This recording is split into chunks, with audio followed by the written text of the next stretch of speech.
Donc, aujourd'hui, je vais partager mon écran parce que je vous ai préparé des petites diapos pour,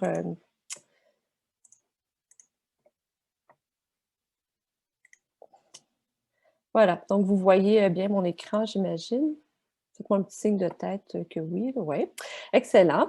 Donc aujourd'hui, ce qu'on veut faire, c'est de faire une sorte de consolidation de ce qu'on a vu dans les 2 premiers cours, là. Donc, comment on fait pour enregistrer le EEG, la PSG, comment on fait pour l'analyser, comment on fait pour la scorer. Donc, avant de passer à ce qu'on va faire dans l'analyse du signal EEG, donc les analyses plus poussées, on voulait faire un cours de transition où on va montrer des exemples concrets de comment on utilise la macro-architecture du sommeil puis la polysomnographie dans un contexte de recherche, mais on a décidé de le faire dans un contexte de recherche pour étudier les troubles du sommeil. Donc, aujourd'hui, on veut voir, comme je disais, comment on utilise la PSG puis la macro-architecture dans un contexte de recherche. Mais on veut aussi identifier toutes les limites de cette approche-là, hein. La macro-architecture du sommeil puis la polysomnographie, c'est le gold standard utilisé en clinique quand on veut diagnostiquer les troubles du sommeil. Mais on va voir que ça donne quand même une information limitée quand on veut comprendre comment le cerveau fonctionne pendant le sommeil. Puis, on va essayer donc de faire la transition pour voir quelle serait l'utilité d'utiliser des analyses un peu plus fines de l'EEG pour comprendre le sommeil normal, puis ses troubles. Puis, si on veut avoir une perspective vraiment générale de l'étude du sommeil, ben, on étudie soit le sommeil qui est normal, donc ces aspects peut-être, par exemple, développementaux, donc le sommeil du nouveau-né, des ados, des personnes âgées. On peut étudier le sommeil après des privations de sommeil, donc on prive la personne de sommeil complètement ou on fragmente son sommeil pour voir quel va être l'impact sur le sommeil ou sur d'autres aspects de son fonctionnement, là, par exemple sa cognition. On peut aussi étudier le sommeil avant ou après une tâche cognitive.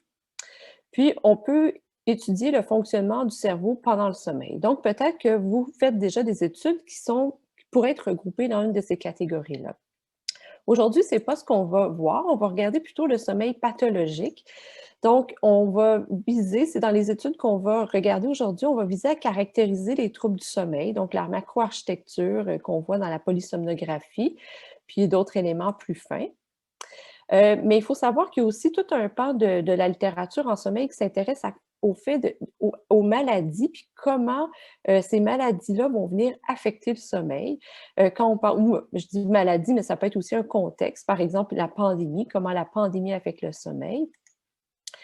Puis, il y a toute une littérature aussi qui s'intéresse au sommeil comme une fenêtre pour comprendre le fonctionnement cérébral dans un contexte d'une maladie. Par exemple, dans le contexte de la démence, qu'est-ce que le sommeil pourrait nous dire sur la démence? Donc, en ayant ça en tête, comme je disais aujourd'hui, on va plutôt regarder les troubles du sommeil.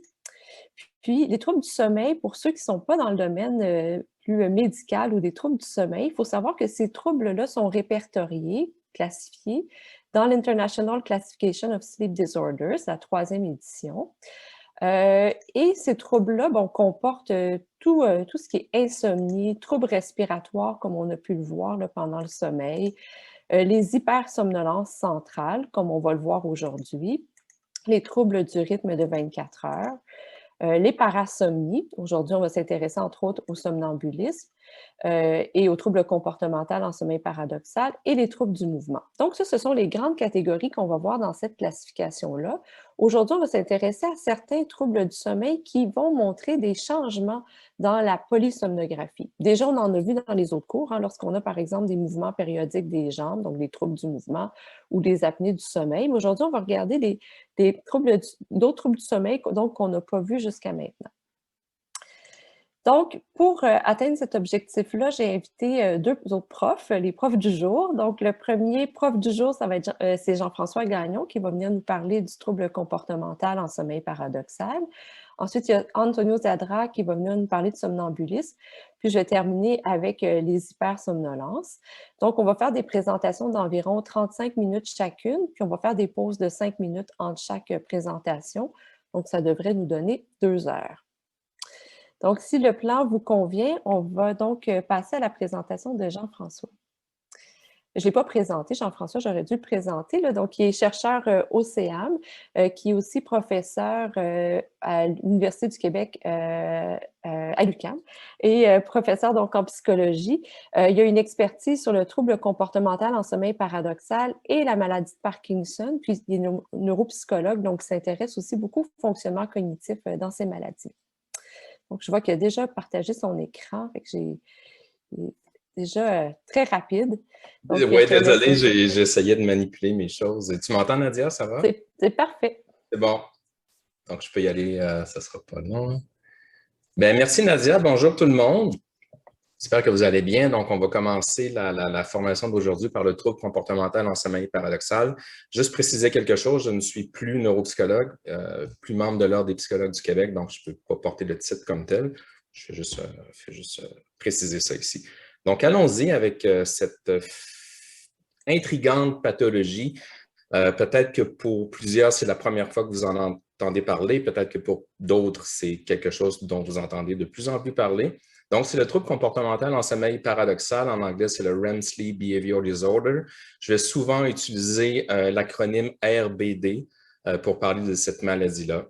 Donc, on va faire un tour de cette pathologie-là. Donc, je vais la définir. On va parler des caractéristiques cliniques, un peu d'historique, un peu d'épidémiologie. Je vais vous parler du traitement symptomatique qu'on utilise actuellement pour cette pathologie-là.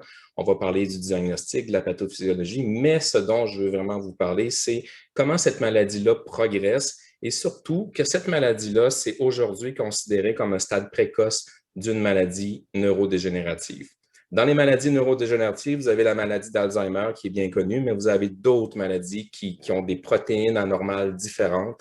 C'est la maladie de Parkinson et la démence à corps de Lewy. Donc, lorsqu'on va parler de Parkinson, ça va être le petit bonhomme que vous voyez ici. Et lorsqu'on va parler de la démence à corps de Lewy, ça va être le symbole qui est ici que je vais utiliser. Et on se rend compte aujourd'hui que le TCSP, c'est vraiment une des clés pour bien comprendre l'évolution, l'apparition, la progression de ces deux maladies neurodégénératives-là. Donc, vous allez voir que le TCSP, c'est beaucoup plus qu'un simple trouble du sommeil. En fait, l'intérêt majeur de cette pathologie-là, c'est son pouvoir à prédire le développement de ces deux maladies dégénératives-là. Donc, je vais vous parler un peu de cognition, de motricité, de neuroimagerie, mais je vais surtout mettre l'accent sur qu'est-ce que la polysomnographie et l'électroencéphalographie peut nous amener pour, en fait, quels sont les marqueurs PSG et EEG qui vont nous permettre de prédire quels sont les patients avec un TCSP qui vont développer dans les années à venir soit une maladie de Parkinson, soit une démence à corps de Lewy. Et vous allez voir qu'il y a beaucoup plus de questions que de réponses encore. Et à la fin, je vais terminer avec un peu les pistes futures. Qu'est-ce que les prochaines années nous amènent ou devraient nous amener si on veut mieux comprendre ces pathologies-là. Donc, quoi de mieux qu'une citation pour bien comprendre cette maladie-là? Donc, c'est le livre Don Quichotte de Miguel de Cervantes il y a un certain passage dans le livre où c'est mentionné qu'il brandissait son épée nue et frappait de grands coups de tous côtés en lâchant des jurons comme s'il avait réellement combattu un géant. Le plus drôle, c'est qu'il avait les yeux fermés car il était endormi et il rêvait qu'il livrait bataille. Donc, c'est un extrait je vous dirais, d'une description clinique de qu'est-ce qu'est un trouble comportemental en sommeil paradoxal. J'ai une vidéo, il n'est pas de super bonne qualité, mais c'est celui que j'utilise toujours pour bien représenter ça. Donc, c'est un patient, un individu qui s'est présenté au labo du sommeil ici à Sacré-Cœur parce qu'il y avait des comportements durant la nuit, des comportements nuisibles qui dérangeaient sa conjointe et qui a peut-être entraîné des blessures. Je n'ai pas l'histoire complète. Donc, je vous fais passer la vidéo. Vous allez voir, la personne dort, elle est en sommeil paradoxal et elle devrait être paralysée. Elle devrait ne pas bouger. J'espère que tout va bien marcher.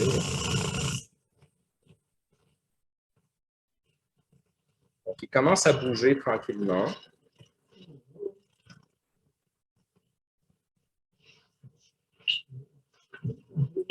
Il y a des vocalisations. Et là, il frappe.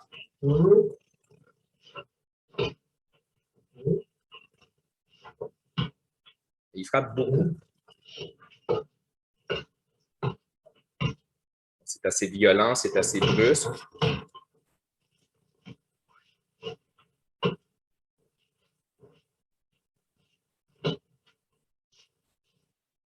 Et à la fin, vous voyez un mouvement plus de caresser le lit, le drap.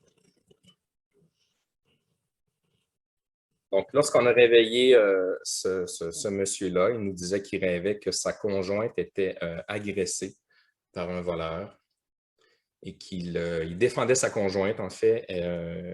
Pardon, je vais revenir. Il défendait sa conjointe et à la fin, sa conjointe était blessée, donc il lui procurait certains soins, là, vérifiait ses blessures, la caressait comme telle. Donc, un individu normal ne devrait pas bouger comme ça durant son sommeil paradoxal parce qu'il y a tout un mécanisme qui fait qu'on est paralysé.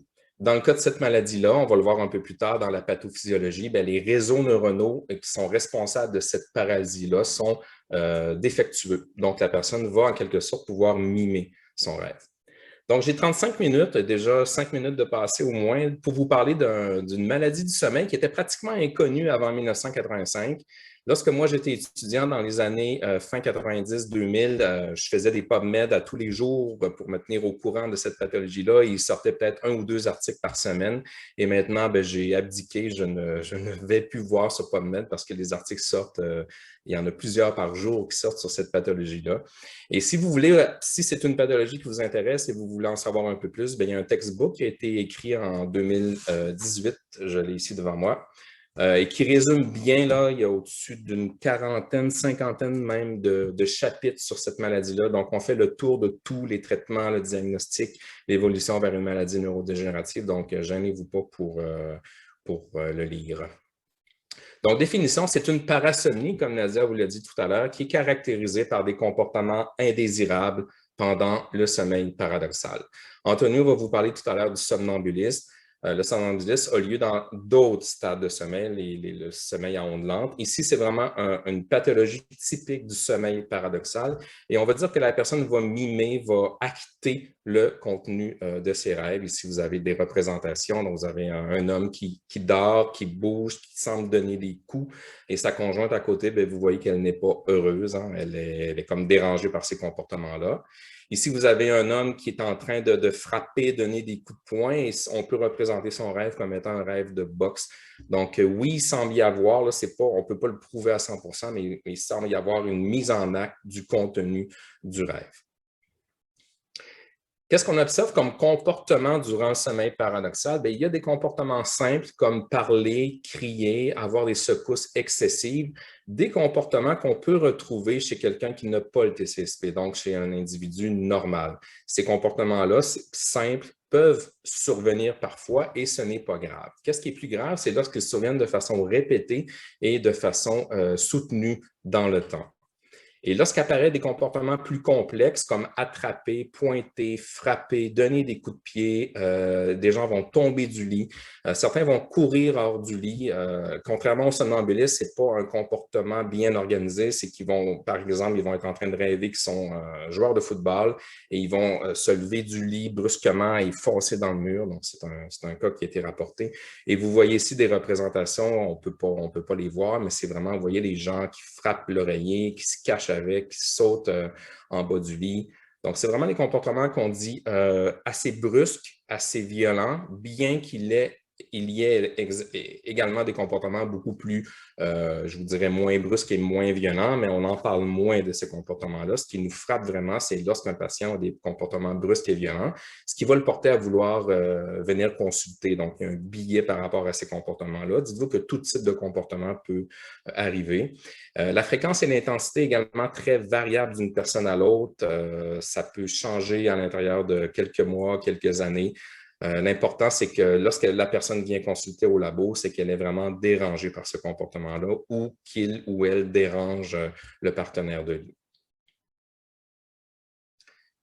Donc, oui, c'est dérangeant pour le partenaire de lit. On a souvent des couples là, qui font lit à part à cause de ces comportements-là. Ça occasionne également des blessures relativement fréquentes, à la fois pour la personne elle-même qui peut frapper les objets autour du lit, se blesser, ou le partenaire de lit qui peut recevoir les coups. Donc, on parle de fractures, de lacérations, et il y a même des causes médico-légales, là, un meurtre ou quelques patients qui ont été répertoriés pour avoir tué leur conjoint ou leur conjointe, croyant que dans le rêve, ils étaient attaqués C'est les cas que vous avez 2 cas médiatisés ici. Donc, oui, il y a un aspect médico-légal, comme la plupart des parasomnies. Peut-être qu'Anthony va vous en parler pour le somnambulisme.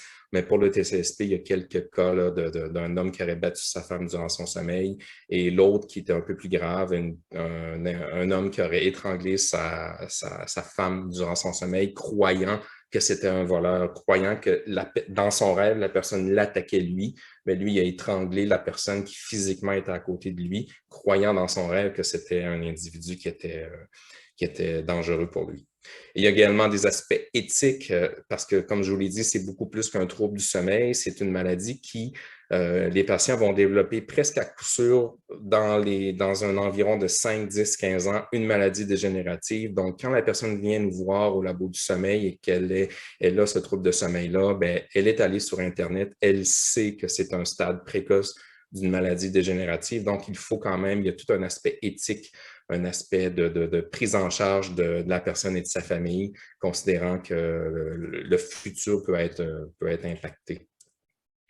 Un peu d'historique. Dans les années 60-80, il y a beaucoup de groupes de recherche français menés par, entre autres, Michel Jouvet et quelques des labos japonais également, que chez les Français, en fait, on faisait des lésions au niveau du cerveau des chats pour identifier les réseaux neuronaux importants pour le sommeil paradoxal. Et lorsqu'on atteignait certaines structures, lorsqu'on lésionnait certaines structures du tronc cérébral, bien, les chats, durant leur sommeil, durant le sommeil paradoxal, avaient des comportements d'attaque, de défense, de jeu. Donc, Jouvet avait déjà identifié chez le chat, suite à une lésion du tronc cérébral, l'apparition de tonus musculaire durant le sommeil paradoxal. Et les Japonais avaient identifié quelques cas chez les humains. Ils appelaient ça du sommeil de stade 2 avec tonus musculaire. Donc, on ne connaissait pas bien encore là, cette pathologie-là chez l'humain. C'est vraiment en 1986, Carlos Schenck. Excuse-moi, Jean-François, hein? Je me suis Roger Godbout. Je m'excuse, mais je cherchais un moment pour te couper. C'est à cause de la diapositive précédente. Je me demande tout le temps, moi, c'est ça, est-ce que c'est correct de dire quand on donne une conférence ou qu'on donne un cours puis qu'on parle du comportemental sur les paradoxes, est-ce correct de dire justement, quand on observe ça, il y a bien des chances que ça amène à une maladie dégénérative. Est-ce que c'est alarmiste, c'est-tu éthique? Je me demande tout le temps ça, je dois-tu dire ça ou pas? Je dois-tu être bien prudent ou pas? Oui, ben, il le dire ou pas le dire, ou le dire de façon prudente. Je crois qu'il faut le dire parce que de toute façon, les gens vont s'informer, vont aller sur Internet. Maintenant, c'est bien connu, les neurologues en parlent, les médecins en parlent. Ah ouais? Je crois que ce qu'il faut dire, c'est que, puis peut-être que j'ai manqué un peu de nuance, mais malheureusement, on le sait aujourd'hui que sur un horizon de 20-25 ans, c'est un très fort pourcentage de ces gens-là qui vont développer une maladie dégénérative. Par contre, il y a beaucoup de variabilité d'une personne à l'autre. Il y a quand même 10-15% de personnes qui ne vont pas le développer. Mais je pense que l'important, en fait, c'est que la personne puisse avoir une prise en charge qui est importante, donc un suivi annuel. Je crois aussi que ça permet à la personne de mettre un peu d'ordre dans sa vie, sachant qu'il y a une possibilité qu'elle puisse. Mais je pense que de ne pas le dire, ça rend pas vraiment service. Et je crois, parce que les gens vont s'alarmer de toute façon en allant sur Internet puis en lisant. Donc, je pense qu'il faut dire l'information la plus transparente possible, tout en offrant un support à ces gens-là, tout en offrant un certain espoir également, parce qu'on parle beaucoup maintenant de neuroprotection. Donc, dans les prochaines années, j'ai confiance, mais je ne suis pas l'expert en la matière, qu'on va trouver des molécules qui vont permettre peut-être de ralentir cette maladie-là. Donc, je crois qu'il faut le dire, mais qu'il faut garder une certaine prudence. Merci. Donc, si je reviens, c'est ça. En 1986, il y a une publication majeure, une publication importante qui a identifié pour la première fois, en fait, qui a concrétisé le fait là, chez plusieurs, il y avait 6, je crois, individus qui présentaient tous ce problème de sommeil-là. Donc, c'est un peu en 86 que le terme REM Sleep Behavior Disorder est devenu quelque chose d'accepté. Et dès 96, on a commencé à publier vraiment des suivis de ces cohortes-là. Ici, on a un suivi de 29 personnes chez qui, je crois que la période était autour de 9 ans, 10 ans. Le tiers avait développé un parkinsonisme, donc une maladie de Parkinson. L'équipe à Montréal, on est chanceux parce que j'ai mis 2000, c'est peut-être même avant. Jacques Monplaisir s'est beaucoup intéressé à cette pathologie-là. Donc, il a monté une cohorte qui s'est tranquillement agrandi. Je me suis joint à l'équipe et Ron Postuma s'est joint à l'équipe.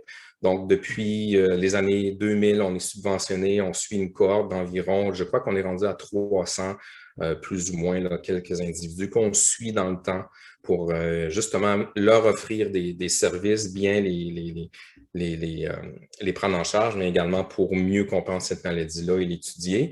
Et malheureusement, ça demeure quand même une maladie du sommeil qui est relativement rare. Il y a des centres dans le monde de sommeil qui n'ont pas de personnes avec un RBD, d'autres qui en ont une dizaine.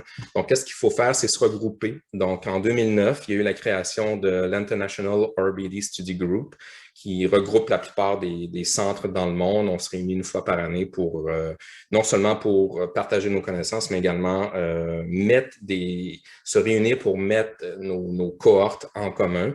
Et en Amérique du Nord, il y a l'initiative qui a été lancée en 2018 avec Bradley Bovey, Yo Liu et Ron Postuma. Donc, c'est nord-américain. À Montréal, on est le seul centre canadien. Et ça regroupe là, des centres de Mayo un peu partout aux États-Unis. Donc, on suit une cohorte là, avec des examens spécifiques. Un peu d'épidémio, donc ça touche de 0,5 à 6 de la population. Pourquoi cette étendue-là? C'est que les bonnes études qui utilisent la polysomnographie, mais qui portent sur des petits échantillons, vont avoir une prévalence autour de 0,5 à 1 alors que les études qui utilisent des questionnaires qui sont moins précis, moins spécifiques, et parfois moins sensibles, portent par contre sur des plus grandes populations, bien là, on peut approcher un 6 Ça apparaît surtout autour de l'âge de 40 et 70 ans. Ça touche un peu plus les hommes dans une proportion de 75 à 80 des personnes avec le RBD sont des hommes. Je ne rentrerai pas dans tous les détails là, pourquoi ce sont plus d'hommes, parce qu'on se pose encore un peu des questions.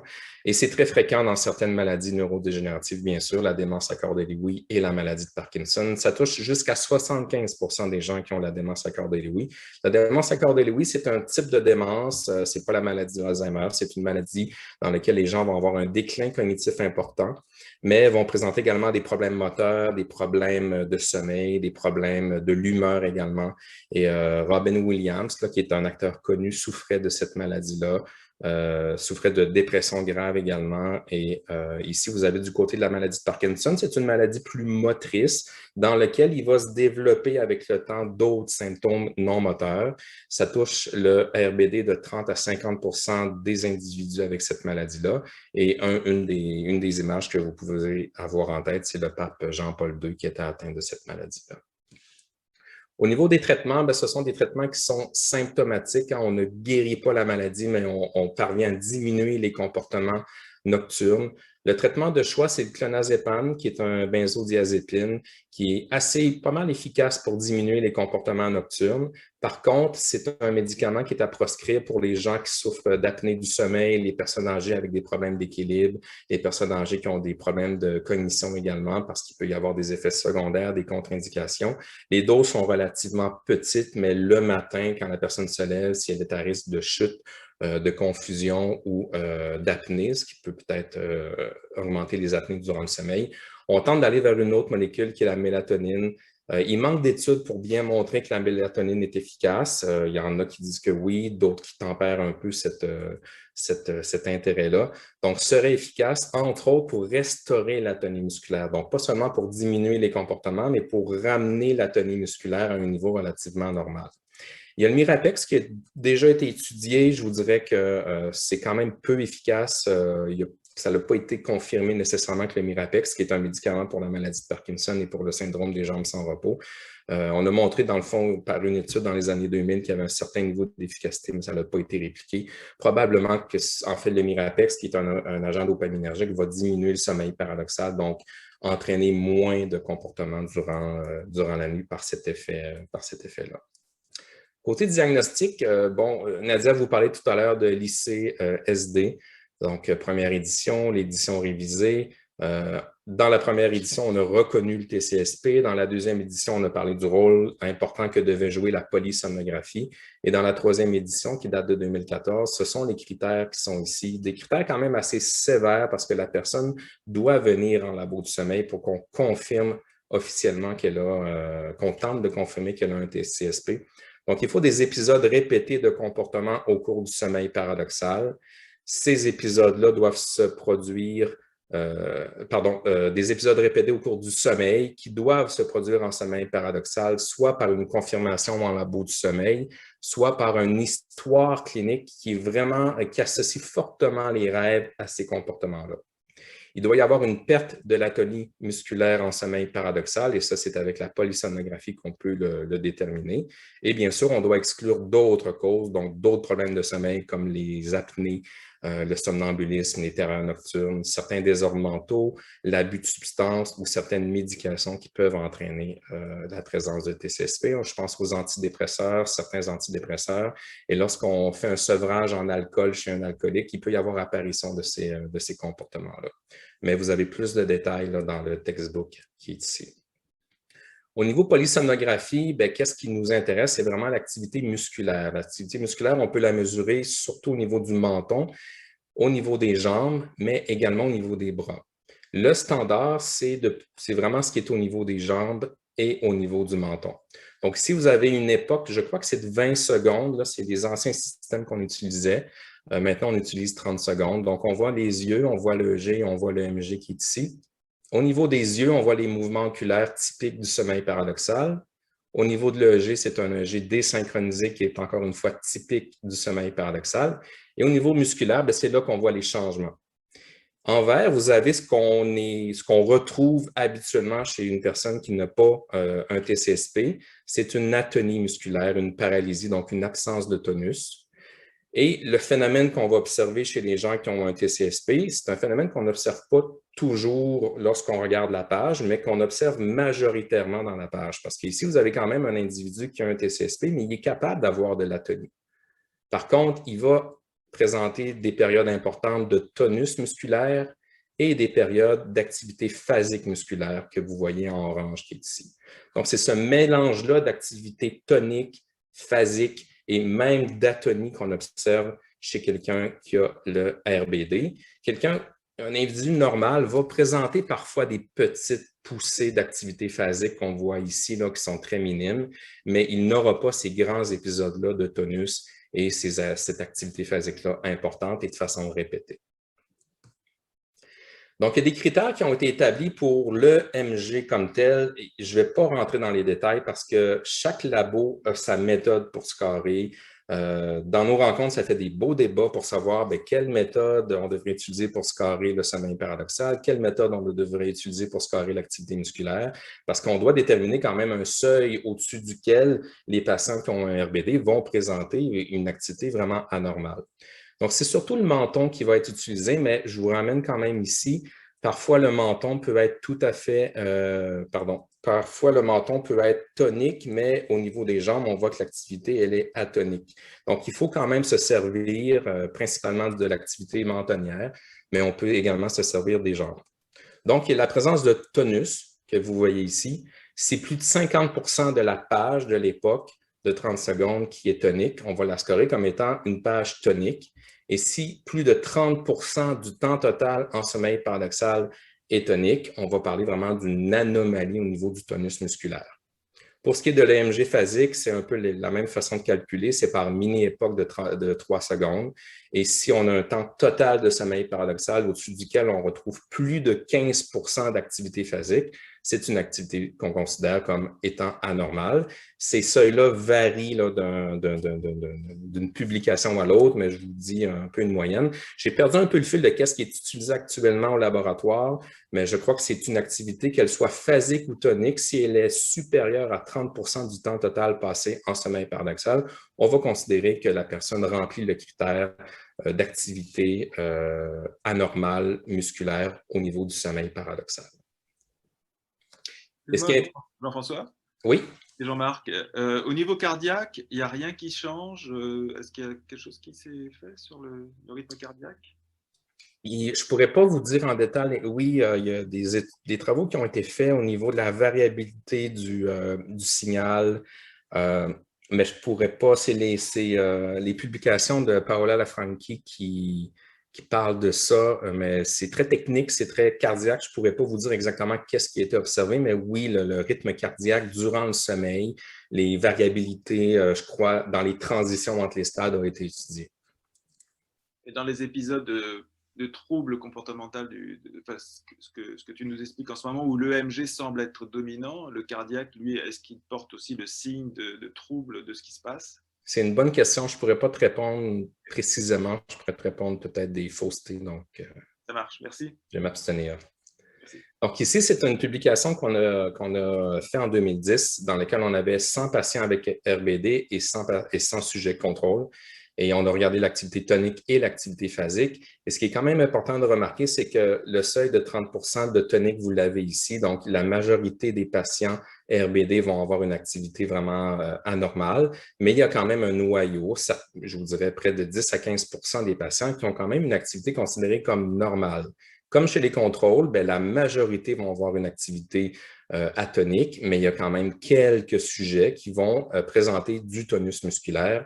Même chose du côté phasique. Donc, il faut être prudent avec ces critères-là. Ces critères-là, c'est une question de sensibilité, spécificité.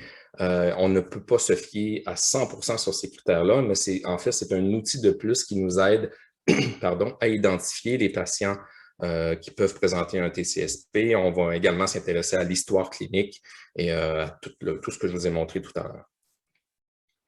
Il y a des questionnaires qui existent également parce que ce n'est pas partout qu'on a des laboratoires de sommeil et en fait, dans certains pays, c'est très cher d'avoir accès à une polysomnographie. Donc, il y a beaucoup de questionnaires, là, vous les avez tous ici. Tous ici ont été analysés dans le chapitre 19 du textbook au niveau de leur sensibilité et spécificité. Mais à l'heure actuelle, les questionnaires demeurent vraiment un outil de dépistage qui vont nous permettre d'identifier un TCSP probable. D'accord? Donc, oui, il y a des études qui se font sur les grandes cohortes, mais on doit toujours rester prudent par rapport à la sensibilité, à la spécificité des questionnaires. Par contre, les questionnaires vont nous aider à pouvoir préciser un peu quelle est la sévérité et la fréquence des comportements qui ont lieu durant le sommeil. Au niveau de la pathophysiologie, je vais vous parler de qu'est-ce qui se passe à l'éveil, qu'est-ce qui se passe en sommeil paradoxal et qu'est-ce qui se passe dans le TCSP. Et je vous fais une histoire courte. Donc, à l'éveil, vous avez des comportements qui sont décidés dans les régions motrices du cortex cérébral, qui vont descendre vers la moelle épinière, qui vont innerver les motoneurones de la moelle épinière qui rejoignent le muscle. Et le comportement que vous imaginez, que vous voulez mettre en action, bien, il va se produire et vous allez avoir une activité musculaire. En sommeil paradoxal, lorsque vous rêvez, bien, il y a toute une imagerie mentale de mouvements qui peuvent se produire. Cette activité-là va descendre vers la moelle épinière, mais elle va être bloquée, elle va être inhibée par deux centres du tronc cérébral qu'on appelle le noyau sublatéro-dorsal et le précorylus et la formation réticulaire magnocellulaire qui est ici, qui vont inhiber l'activité des motoneurones. Donc, cette activité-là ne va pas se rendre au muscle et il va y avoir une atonie musculaire, une paralysie. Qu'est-ce qui se produit dans le TCSP? Bien, il va y avoir une anomalie de ces centres-là ou des réseaux de ces centres-là. Cette anomalie-là, ça peut être une lésion vasculaire, ça peut être une tumeur, ça peut être des perturbations fonctionnelles également, comme dans la narcolepsie. Il semble y avoir des dysfonctionnements dans la communication entre les réseaux ou dans l'abus de substances. Et ce qui est plus intéressant de notre côté, c'est qu'il peut y avoir une dégénérescence de ces noyaux-là qui ne pourront plus inhiber l'activité des motoneurones. Donc, les comportements des rêves vont pouvoir se produire durant le sommeil paradoxal. Donc, on va avoir une mise en acte des mouvements et une activité musculaire. Maintenant, on va aborder la partie qui, moi, m'intéresse le plus, c'est vraiment la progression de cette maladie-là. Donc, ici, vous avez, c'est une étude qui porte sur 1280 personnes qui avaient un TCSP. Au temps zéro, aucun n'avait développé une maladie neurodégénérative. On a suivi ces gens-là sur une période de 5 ans, 10 ans et 15 ans. Et en fait, c'est ça la réalité que je vous parlais tout à l'heure, c'est qu'après 5 ans, il y en a environ 30% qui vont avoir développé une maladie neurodégénérative, soit la démence accordée Lewy dans une proportion de 40%, soit la maladie de Parkinson dans une proportion de 60%. Et malheureusement, ça continue parce qu'après 10 ans, c'est 60% des gens qui vont avoir développé une de ces deux maladies-là. Et l'étude s'est arrêtée à 15 ans, mais vous voyez qu'à 15 ans, c'est près de 80% des gens. Si on continue par la suite, ben oui, il va quand même y avoir, je crois, 10 à 15% de gens qui ne vont pas développer la maladie. Et ces gens-là sont intéressants. Il faut essayer de comprendre pourquoi ils n'ont pas développé cette maladie-là, parce qu'il pourrait y avoir certains facteurs protecteurs. Donc, c'est la réalité, malheureusement, auquel on est confronté et que les individus, lorsqu'ils vont sur Internet, c'est ça qu'ils vont voir. Jean-François, Oui? il y aurait 2 questions de Marc Rogue, il te les posera en anglais. Je m'excuse, je vais poser la question en anglais, d'accord? C'est plus facile. Je vais la répondre en français, par contre, Oui, ça vous va? Bon. Je comprends en français très bien. Mon cerveau n'est pas seté à l'anglais. Oui, c'est bon. So I want to ask you 2 questions. The first one, I don't think you explained the connection between RBD and what is the mechanism why people that have these behaviors develop neurodegeneration? J'en viens, c'est la diapo qui est ici devant vous. Got it? Okay. J'y viens, je vais l'expliquer maintenant.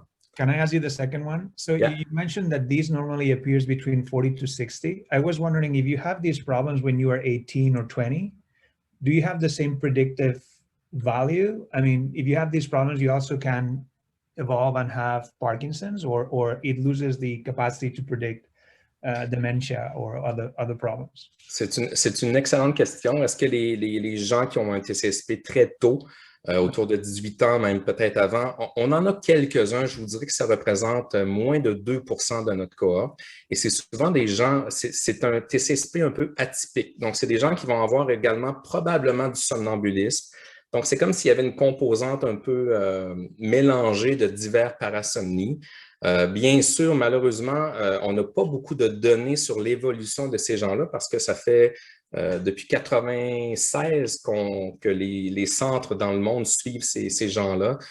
Donc, les gens qui ont la maladie autour de 20 ans vont avoir aujourd'hui 50, 60 ans environ. Donc, on n'est pas en mesure de bien répondre à savoir s'ils vont ou non développer une maladie dégénérative.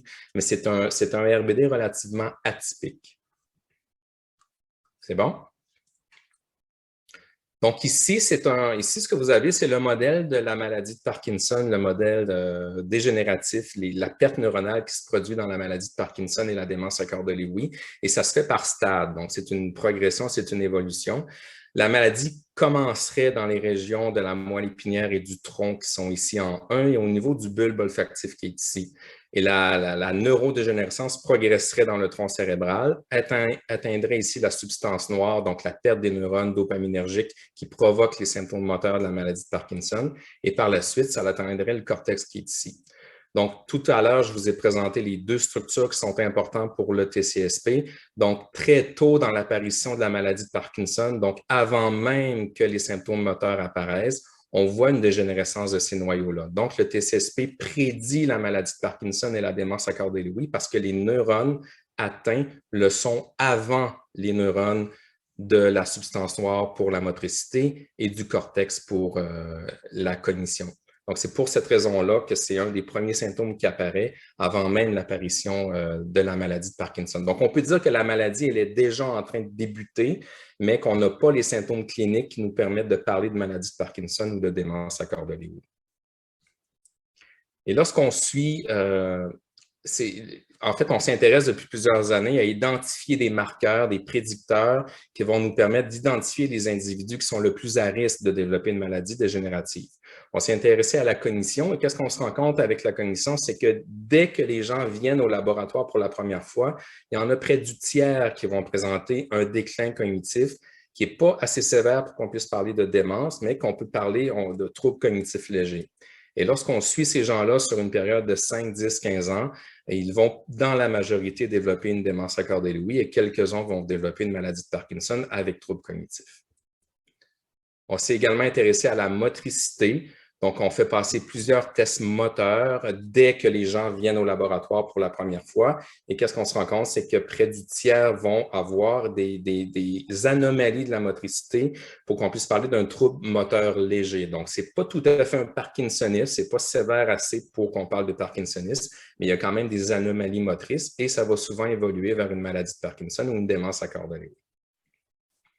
Même chose pour l'imagerie cérébrale. Il y a beaucoup d'études qui ont été faites en imagerie, en PET scan, en SPEC, qui montre dans le fond que le cerveau des gens qui ont le RBD présente déjà des anomalies qui se situent entre ce qu'on observe chez les gens normaux et les gens qui ont la maladie de Parkinson. Donc ici, c'est une image qui montre en quelque sorte une dégénérescence des cellules dopaminergiques de la substance noire qui projette vers le striatum.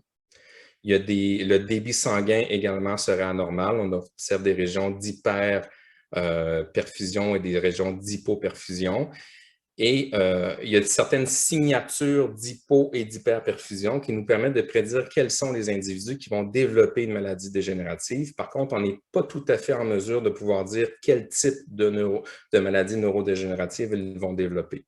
Donc, il y a quand même des marqueurs de neuroimagerie là, qui commencent à apparaître.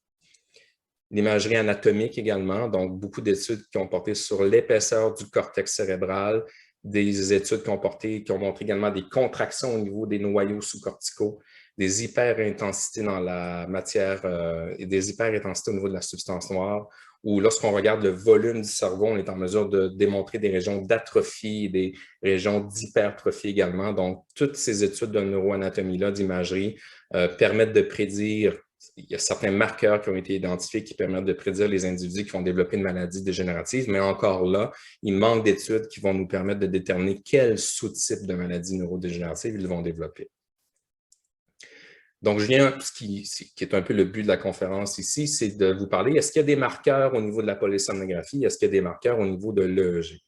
Au niveau de la polysomnographie, bien sûr, on va regarder l'activité musculaire. Donc, est-ce que la sévérité de l'atteinte au niveau du tonus ou au niveau du phasique va nous permettre de prédire quels sont les individus avec un TCSP qui risquent de développer une maladie de Parkinson ou une démence à corps de Lewy. Il y a une étude qui a été publiée en 2010 qui montrait, mais pas de façon très convaincante, d'accord? Oui, c'était significatif, mais pas de façon où on peut clairement identifier quels sont les patients qui sont à risque. Mais qu'est-ce qui est ressorti de cette étude-là? C'est que les individus qui viennent au laboratoire lors de leur première nuit, s'ils ont plus d'activité tonique, ils seraient plus à risque de développer soit la maladie de Parkinson, soit la démence à corps de Lewy. Et encore là, on n'est pas capable d'identifier quel sous-type de maladie dégénérative ils vont développer. Au niveau de l'architecture du sommeil, c'est assez décevant, ou c'est peut-être une bonne chose également, mais lorsqu'on regarde l'architecture comme telle des gens qui ont un TCSP, on se rend compte que l'efficacité du sommeil, le pourcentage dans les différents stades de sommeil, la durée de sommeil, elle est relativement normale. Donc, on s'est penché, on est allé regarder un peu la micro-architecture du sommeil. On s'est intéressé aux fuseaux de sommeil et aux ondes lentes qui sont ici, donc des marqueurs de l'activité du sommeil à ondes lentes. Un est un marqueur de l'activité du sommeil de stade 2 et l'autre est un marqueur de l'activité du sommeil plus lent là, de stade 3. Et encore là, il n'y a pas d'études. En fait, il y a beaucoup de contradictions entre les études. Certains vont montrer des anomalies, d'autres non. D'autres vont vraiment aller en détail pour mesurer la densité, la fréquence des fuseaux. Et juste pour vous dire, il y a une étude qui est sortie en 2021 qui est ici. Donc, c'est quand même assez récent où on s'intéresse à ces différents marqueurs électrophysiologiques-là, mais il y a peut-être un intérêt pour le futur dans cette tranche-là. Ce qui a été plus intéressant, par contre, c'est l'activité EEG. Donc, on s'intéressait à la puissance spectrale. Donc, je ne rentrerai pas dans les détails, vous allez le voir lors des prochains cours. Donc, on s'intéresse aux différentes bandes d'activité, delta, theta, alpha, bêta et gamma. Et on regarde la puissance spectrale de ces bandes-là et on tente de détecter des anomalies, soit une hausse de l'activité ou une baisse de l'activité. Et les études, au début, on se disait, bien, étant donné que le TCSP, c'est une maladie du sommeil paradoxal, bien, c'est là qu'on va trouver les anomalies. Donc, en 2003, avec Livia Fantini, on a fait une série d'études dans lesquelles on a évalué la puissance spectrale de l'activité en sommeil paradoxal, mais également à l'éveil. Et à notre grande surprise et à notre heureuse surprise, on s'est rendu compte que les anomalies de l'activité EEG étaient surtout présentes à l'éveil. En sommeil paradoxal, on avait des petites choses, mais rien de vraiment convaincant. Donc, c'était une des premières études qui montrait que le TCSP, oui, c'est une maladie du sommeil paradoxal, mais c'est à l'éveil que ces gens-là semblent avoir des anomalies là, à l'EEG. Et on a suivi avec les années, ça devrait apparaître, voilà.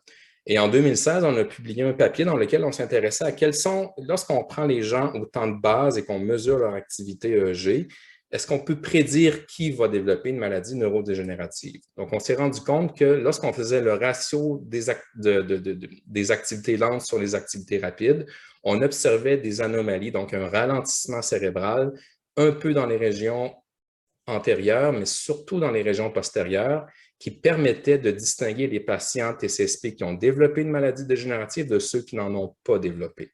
Donc, l'EEG, à l'éveil, au niveau de la puissance spectrale, pourrait être un marqueur intéressant pour le développement des maladies neurodégénératives, mais encore là, on n'est pas en mesure de distinguer qui va développer une démence accordée oui versus une maladie de Parkinson.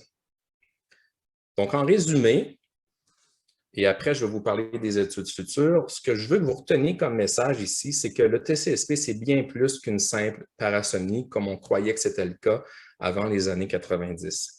En fait, qu'est-ce qu'on se rend compte, c'est que c'est la clé ou c'est une porte d'entrée pour mieux comprendre les maladies neurodégénératives de la catégorie des maladies de Parkinson et de la démence accordée Lewy. Parce que le TCSP comme tel, vous l'avez vu tout à l'heure, c'est vraiment un facteur de risque. Et je vous dirais que je préfère parler de facteur de risque parce que justement, ce n'est pas à coup sûr, mais la probabilité qu'une personne développe une maladie dégénérative dans les 10, 15, 20 ans, elle est quand même assez forte. Ici, oui, c'est un trouble du sommeil, mais comme je vous l'ai dit, il y a plusieurs marqueurs qu'on a identifiés qui permettent de prédire quels sont les individus qui ont le TCSP et qui sont plus à risque de développer une maladie dégénérative, que ce soit en neuroimagerie, dans des tests mesurant la motricité, au niveau de la cognition, mais bien sûr au niveau de l'activité musculaire en sommeil paradoxal et au niveau de l'EEG à l'éveil. Qu'est-ce qui nous attend pour les prochaines années? Parce que oui, c'est un peu déprimant de constater que ce trouble du sommeil-là est un fort prédicteur. Ce qu'il faut faire, en fait, c'est mieux identifier les gens qui sont à risque pour éventuellement, lorsque des essais de neuroprotection vont avoir lieu, comment on peut bien cibler ces gens-là pour qu'ils puissent entrer dans un programme, dans un essai clinique et qu'on puisse évaluer l'efficacité des différents agents neuroprotecteurs. Donc, on s'intéresse de plus en plus au machine learning, donc essayer par des algorithmes, essayer de décortiquer le signal EEG et permettre, dans le fond, bon, vous connaissez un peu ça à l'ordinateur, d'apprendre pour identifier, pour mieux localiser quels sont les marqueurs les plus intéressants. Donc, il y a quelques études qui commencent à sortir, mais qu'est-ce qu'on veut faire? C'est de le faire sur des grandes populations. On s'intéresse de plus en plus à la connectivité tant fonctionnelle qu'anatomique, donc identifier les réseaux et identifier comment les régions du cerveau communiquent entre elles. Donc, on peut le faire par neuroimagerie fonctionnelle ou anatomique, on peut faire de l'EEG haute densité et de la magnétoencéphalographie. Donc, il y a de plus en plus d'études qui portent sur ces différentes techniques-là. Autre chose très importante, c'est regrouper les différentes cohortes dans le monde pour augmenter le N de nos échantillons, donc faire des études multicentriques et éventuellement pouvoir recruter plusieurs patients dans des essais de neuroprotection. Donc, c'est pour cette raison-là que des groupes dont je vous parlais tout à l'heure se sont créés. C'est pour mettre les ressources en commun. Et les premiers papiers commencent à sortir. Là, en 2019, il y a vraiment les prédicteurs cliniques qui ont été publiés par Ron Postuma dans Brain, pour éventuellement, et c'est un peu le rêve de tout le monde, mais qu'on puisse identifier des molécules qui vont permettre soit de ralentir et espérons-le stopper la progression de cette neurodégénérescence-là. Donc, les gens qui ont un TCSP représentent vraiment une population intéressante parce que chez eux, on peut prédire en quelque sorte l'apparition de ces maladies dégénératives-là. Donc, c'est vraiment une cohorte importante pour les essais cliniques, des essais cliniques qui vont peut-être coûter moins cher parce qu'on va avoir recruté moins de gens. Donc, c'est une pathologie triste, mais qui va peut-être nous permettre de pouvoir mieux comprendre et traiter ces maladies dégénératives-là. Je vous remercie. Si vous avez des questions, je suis dispo. Merci beaucoup, Jean-François. On t'écouterait pendant au moins 3 heures, c'est pas plus. C'est tout le temps intéressant de voir ce qui se passe dans le domaine du RBD. Je ne vois pas de questions dans le chat. S'il y en a qui ont des questions, vous pouvez lever la main. Si vous voulez réfléchir un peu, vous pouvez aussi les écrire dans le chat pendant la pause, puis on pourrait y répondre après. Je vois que Guillermo a levé la main, donc je te laisse la parole, Guillermo. Oui, Jean-François, concernant le RBD, je me demandais s'il y a eu une étude de cas qui a rapporté peut-être des instances de rêve lucide en RBD?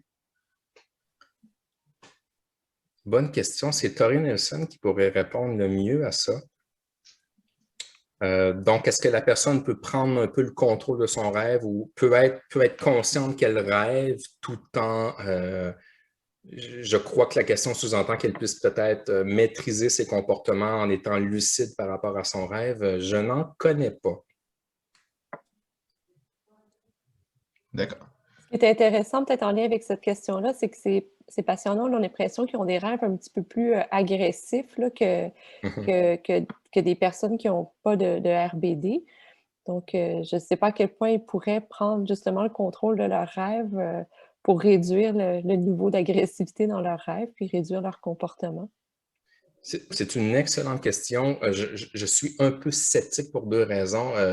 Dans le fait qu'il y a des comportements violents, je crois qu'il y a un biais, hein, c'est que les gens qui ont des comportements violents vont venir consulter de façon plus fréquente parce que maintenant, il y a plusieurs études qui montrent que dans le fond, il y a tous les types de comportements sont là. Mais effectivement, ce qui nous intriguait beaucoup au début, c'est ces rêves brusques et violents-là versus qu'est-ce qui se passe en somnambulisme. Et je ne le sais pas, mais c'est tellement des mécanismes au niveau du tronc cérébral dans lequel on est vraiment dans des systèmes très primitifs. Donc, je ne sais pas à quel point la conscience pourrait prendre... la question est tout à fait intéressante, mais j'ai un biais de dire que j'ai l'impression que c'est tellement brut comme comportement que ça vient vraiment là, des réseaux, pas limbiques, là, mais même primitifs du cerveau que... Peut-être. Écoutez, c'est à voir. La question est super intéressante. D'accord. Merci. Il y a une question dans le chat. On a dit que le RBD mime les rêves. Est-ce aussi possible que l'inverse soit vrai? C'est-à-dire que les mouvements affectent puis créent les rêves? Excellente question. C'est oui, effectivement, c'est un débat. C'est certain que j'ai coupé court parfois pour ne pas trop me lancer dans certains débats. Oui, effectivement, il semble y avoir une bonne correspondance entre le rêve et les gestes, mais est-ce que les gestes provoquent, oui, c'est l'œuf et la poule un peu. Tout à fait, je ne peux pas y répondre comme tel. Ce que je peux aller vous dire par rapport à ça, c'est qu'il y a certaines études chez les Parkinsoniens qui ont montré que ces mouvements-là durant le sommeil paradoxal semblent passer à côté des noyaux gris centraux. Donc, les Parkinsoniens à l'éveil ont beaucoup de difficultés à accomplir certains gestes, mais durant la nuit, lorsqu'ils miment leur comportement, les gestes sont presque normaux. Donc, c'est comme si l'activité descendait, bypassait les noyaux gris centraux pour pouvoir s'exprimer durant le sommeil paradoxal. Il y a des bonnes études qui ont été faites là, par Isabelle Arnouf puis Valérie Cochon. Donc, vous pourriez peut-être aller voir, lire ça pour vous donner quelques pistes. Merci Jean-François. Je ne vois pas d'autres questions dans le chat, donc j'en profite pour te remercier pour ta présentation qui était super intéressante. On va prendre une pause de 5 minutes, c'est une courte pause, puis après on va passer à la présentation de Antonio Zadra.